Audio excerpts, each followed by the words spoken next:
Welcome to the Living a Nordic Life podcast, where we explore a simpler, cosier and more intentional life the Nordic way.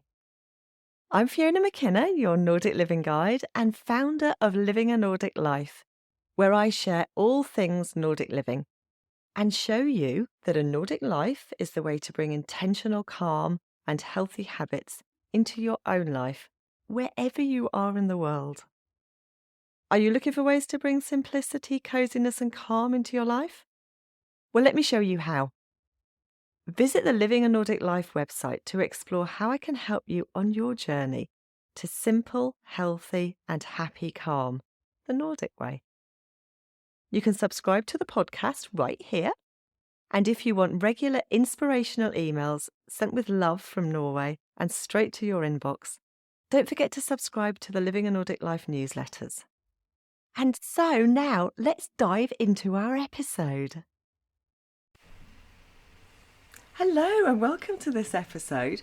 A few months ago, I wrote a blog post about foraging because it's one of my passions, and it could have been a much longer blog post. I have to admit, I did condense it quite a little.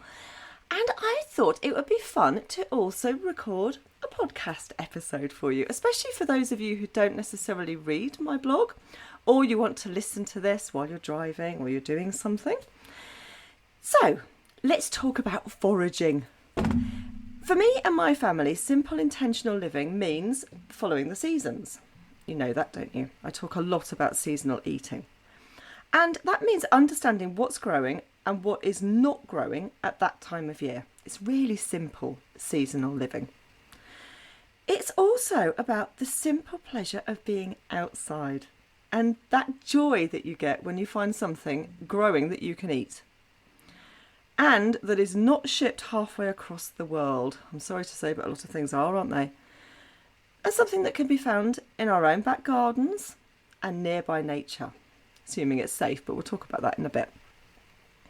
My love of foraging started when I was about 7 years old. It might have been a bit earlier, but 7 is about the time I remember. I used to go out with my dad really early in the morning to pick mushrooms, and they were these white mushrooms that you get growing in Northern Europe called ink caps, which are very distinctive, and they're edible and they're delicious, and sep, porcini, which we loved.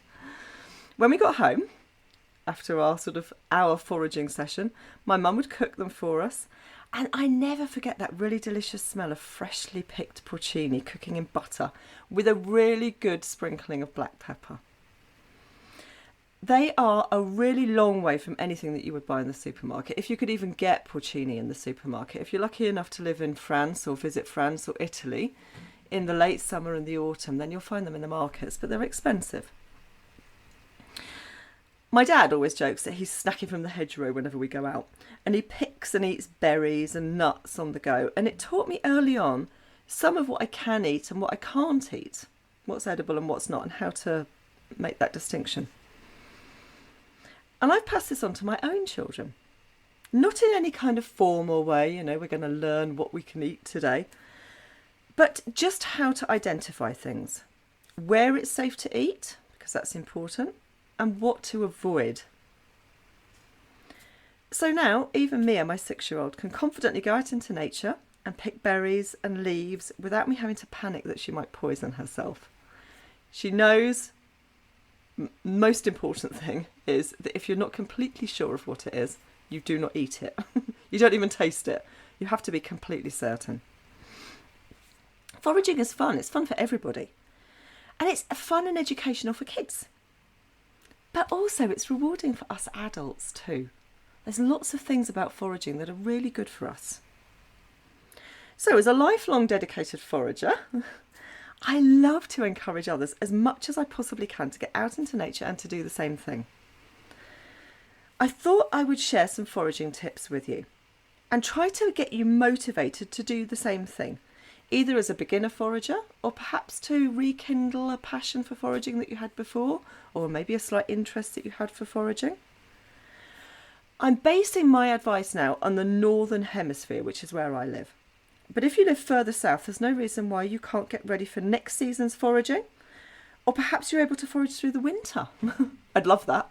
But we have like 2 metres of snow. It's quite difficult to forage in the winter here. So, why bother to forage? Because it's fun.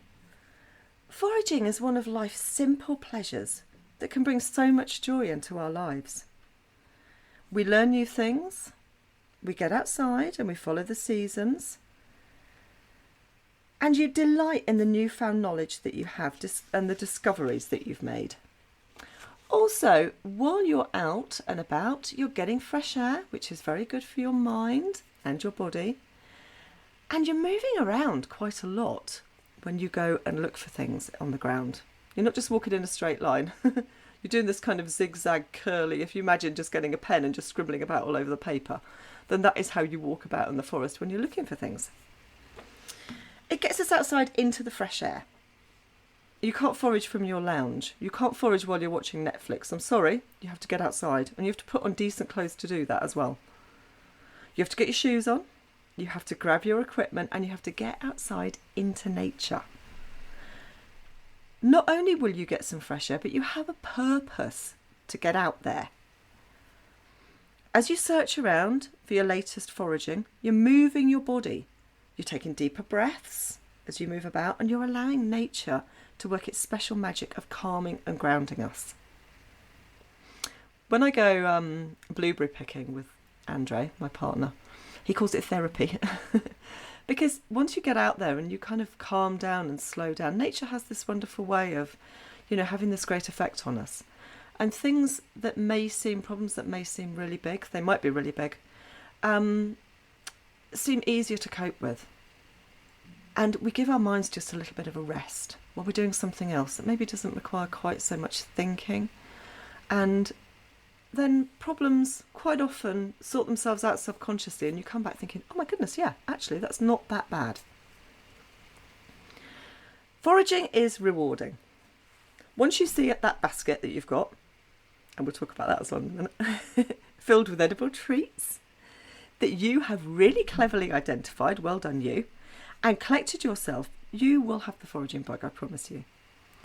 It's incredibly rewarding to bring home delicious finds and to try new flavours and produce that is absolutely fresh from nature. Excuse me, I'm just going to have a little drink of water. And because of that, you discover new recipes and you learn new skills. And quite often you find that the things that you've picked have a flavour that you might not necessarily have tasted before, or might not be quite so widely available in the shops. For me, one of those things is sorrel. It grows a lot around here, and it's got quite a strong acidic lemony flavour, and me and my family love it. I make it into sorrel soup. It's a leafy green. You have to Google it if you don't know what I'm talking about. It's elongated, very bright green leaves that grow in clumps on the ground, amongst grass usually. But yeah, it's got this very distinctive flavour that isn't really matched by anything that you can buy. And we really love this flavour. It's so different and refreshing and unusual. That gets me on to the next point, that you can eat what you pick. And that's the whole point, isn't it?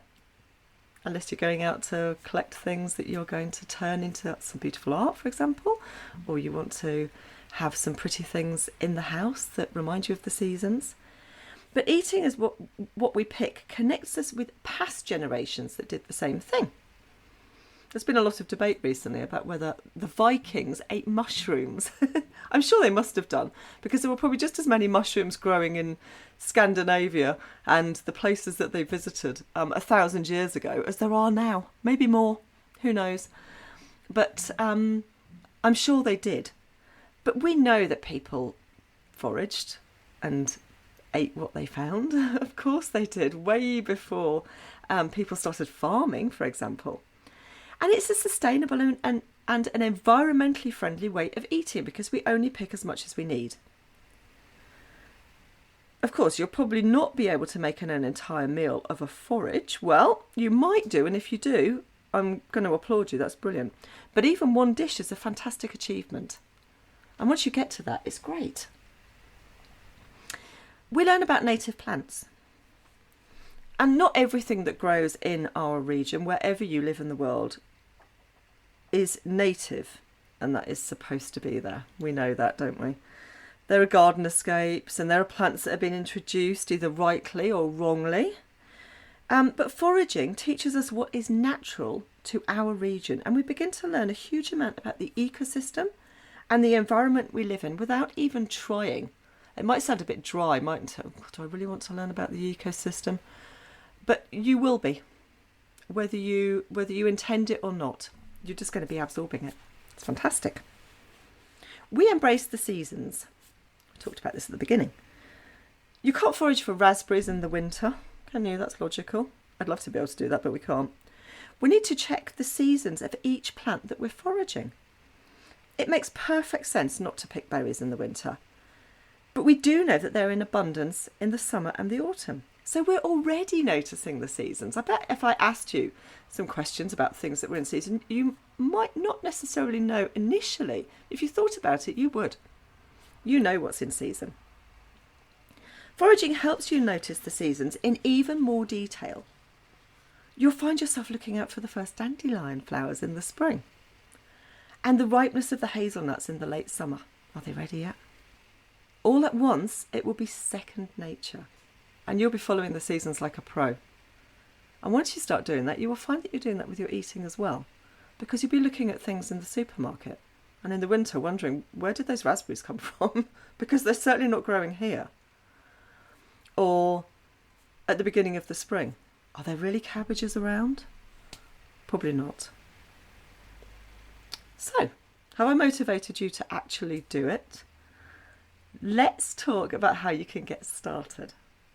Now, the first and most important thing is research and education. Absolutely, before you even get outside. And I can't stress this enough. I know, I hope, that you're motivated and enthusiastic, but you do need to take some time to learn about the kind of plants that you'll be picking and eating. If you're picking them and bringing them home to identify them, only do a little bit, don't pick a lot, then that's brilliant, because that's also really good. You can then take time looking at the leaves and the flowers and things like that and just get to know what these plants are. But there are lots of books and guides for this. There are some brilliant foraging books. Or you can learn online or in person in a guided foraging walk. And that's probably the best way, because that will be tailor-made to the particular area that you live in with an expert. And you can ask them all sorts of questions as well. They're really useful. And these things are ever so entertaining. I've done some. They're brilliant. You learn all kinds of things. Essential equipment. You need something to carry your produce in, don't you? Something to carry your finds in. And I like to use a basket or a trug. A trug is one of those baskets. They're sort of long and thin that you use to collect things in the garden. But they're also very good for foraging. And I've tried foraging without a basket, and this usually happens when I get caught out on a hike and I thought, no, I'm probably not going to find anything at all. And suddenly realised I should have brought one along. And I only have my rucksack, and maybe I don't even have bags. I carry quite a lot of bags now, just to be sure. But I can promise you that it's much easier to pick things and put them straight into a basket or a trug. Baskets are firm and they don't kind of wobble about, do they? So whatever you find and you put in it is not going to get squashed. If you put it in the bottom of a rucksack, there's a good chance your water bottle's going to go on top of it, or your snack, or maybe you've got binoculars with you, or perhaps it's just going to get kicked about a bit, and it won't look like it did when you picked it. I promise you that. But baskets also have nice open tops, so it's easier to put things in, and they're generally quite spacious, aren't they? And you can carry it over your arm, which always feels good. They look nice and they feel nice to use. And even though we're outside in nature, doing a bit of foraging and getting some fresh air, we are allowed to bring a little hygge and nostalgia into our daily lives if we want to. And I do. At this time of year, at the end of the summer, beginning of the autumn, my basket gets used every single day. I love it. Scissors. And scissors are always a good piece of equipment to bring on a foraging trip. You frequently find that there's a tough stalk that needs cutting and you're tearing at it with your hands, or in the worst case, pulling up the plant. Do not do that. Scissors are a slightly more elegant way to deal with things, and they're a lot more practical. And it doesn't have to be a giant pair of scissors. You can just have a little tiny pair that you pop in the bottom of your basket. Secateurs, you know, those big gardening scissors that cut slightly bigger branches. And they're great if scissors are not quite man enough for the job. If you've decided, like I frequently do, on the way back from a forage, that I want to cut a few buds or maybe a few wildflowers to take home and put in a vase, then secateurs are fantastic.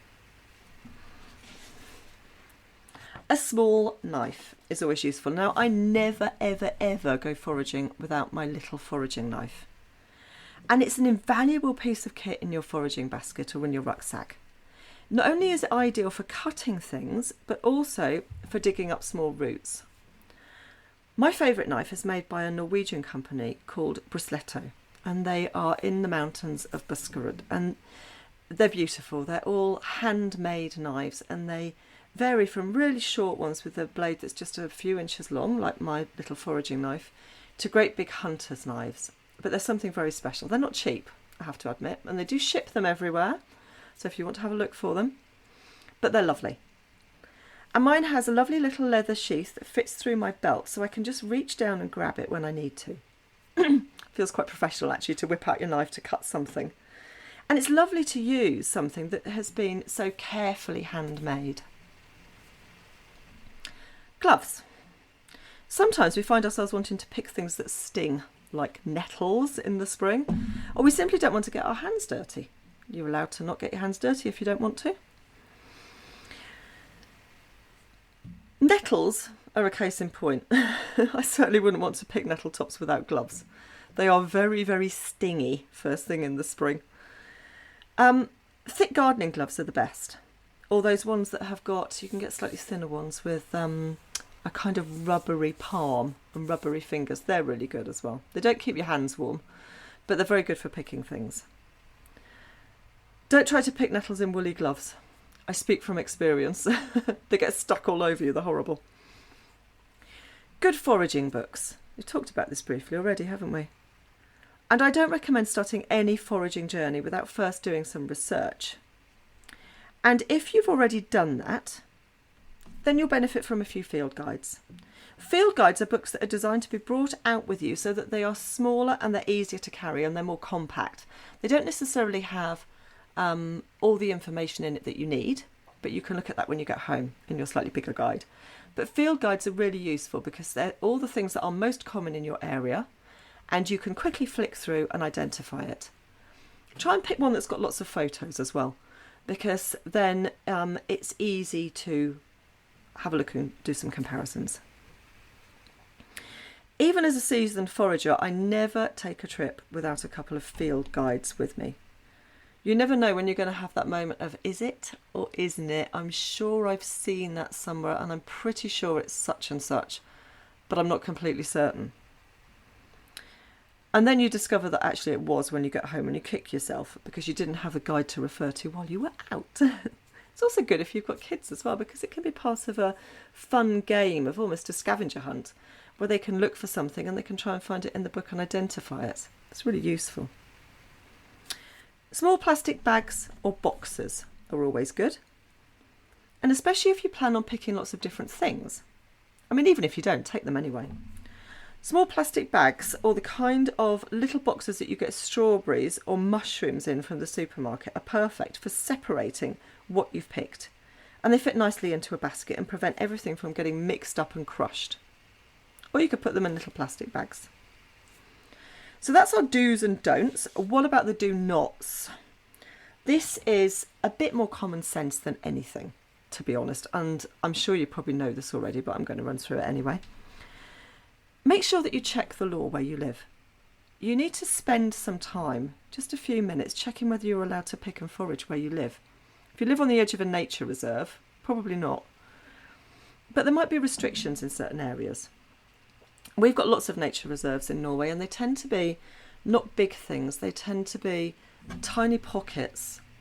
So it might be that there are some particular plants that are extra special in that area, or it's a particular type of environment, and it might only be a few acres. Some of it is not very much. But we're not allowed to pick there. and we're not allowed to forage there because those plants and animals are protected. But the same plants are not protected in other areas where they might be abundant. Do not pick anywhere where dogs have walked. That's common sense, isn't it? And that goes without saying. We don't need to go into too much detail about that, but definitely avoid areas where you know people walk their dogs. If you want to pick in those areas, if you absolutely must, make sure that you pick things that are above dog leg height. And then you're less likely to pick something that has dog wee on it. Trees are a good example of this. I don't know many dogs that can climb trees. So if you have something in a tree that's, kind of at head height, you're going to be all right. Don't pick at the side of the road. Excuse me, I just have another little drink. It's one of those days when I've got a bit of a sore throat, actually. Don't pick at the side of the road. With the removal of lead from petrol some years ago, this is less of a hazard. I mean, before you really did not. But, there is dirt from traffic at the side of the road. And in my opinion, it's best to avoid roads altogether if you possibly can. They're not always the most aesthetic place to forage, are they really? They're busy and they're dirty and people might chuck stuff out. And if you have a choice between roadside or fields and forest, always pick the latter, simply because it makes you feel better. To get away from things, get away from civilization. Do not, under any circumstances, chance it with something that you are not 100% sure about eating. I can't stress that enough. And this is where our research comes in. Only pick and eat what you're confident about. There are key ways to identify edible plants and mushrooms, and you need to learn about them before you start picking things that you are not sure about. Once you become more experienced, or you specialise in picking one particular type of thing, then it will feel like second nature. When I go mushroom picking, excuse me, I only pick a certain sort of mushroom. Now I know that I probably walk past a gazillion different types of mushrooms that are edible. But they're not something that I've ever picked, and they're not something that I specialise in, and I'm not really that interested. I want to pick a certain type, and I pick things that are in the Boletus family, and that is things that look like porcini, like sep, and different types of chanterelles, because there are several different types of chanterelles, and some mushrooms that are called puffballs, that are little tiny white ones that are almost completely solid white, and a few others. But I know that if I find a different type of Boletus that I maybe haven't seen before, I will easily be able to identify it, and I know the ones that are poisonous and I know the ones that are edible, even if I haven't necessarily ever found those, because that's something that I specialise in. And all the other mushrooms, that might be a brown mushroom that looks super delicious, that somebody else might eat, I don't know what it is, so I'm just going to leave that one. There's nothing wrong with that. Do not pick more than you should. That's really important, otherwise there's nothing left. And I'm going to tell you a little story about picking more than one should. Not me, somebody else. And here in my region of Norway, in Vestfold, which is in the southeast, we have lots of areas where wild garlic flourishes. It loves it. It's really wet, and when you get wild garlic growing, it just grows so much of it. It's just everywhere, and everything smells of garlic. Wild garlic's lovely. It's very kind of leafy, and it grows in mixed woodland, and it's a lovely thing to find. But 3 or 4 years ago, it was incredibly abundant, growing in vast areas of the county and doing really well, with just a few savvy foragers, picking it sustainably, I might add. But then there became a bit of a trend of people sharing where they'd picked and talking about it on social media, and in particular in certain foraging groups. And more people started picking. And a couple of years ago, people went absolutely crazy, sharing photos of 20 kilo bin bags of wild garlic that they'd picked, and they were picking in rows, and they weren't alone.